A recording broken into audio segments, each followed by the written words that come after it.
O'zgidromet agentligi hafta boshidan qanday ob-havo bo'lishini ma'lum qildi. Assalomu alaykum, hurmatli tomoshabin. O'zbekistonda va jahonda sodir bo'layotgan eng so'nggi va dolzarb xabarlarni o'tkazib yubormaslik uchun hoziroq like tugmachasini bosib, kanalimizga obuna bo'lib qo'yishni unutmang.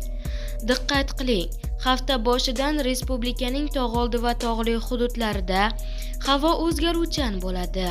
Ba'zi joylarda qisqa muddatli yomg'ir yog'ib, momaqaldiroq kuzatiladi.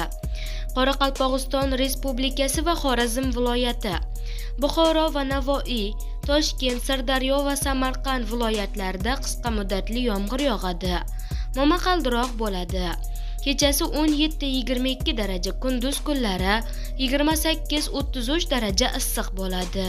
Andijon, Namangan va Farg'ona viloyatlarida 13-maydan 15-maygacha ba'zi joylarda qisqa muddatli yomg'ir yog'adi. Momaqaldiroq kuzatiladi. Kechasi 17-22 daraja, kunduz kunlari 30-35 darajagacha issiq bo'ladi. Qolgan hududlarda yog'ingarchilik kuzatilmaydi, deyiladi xabarda.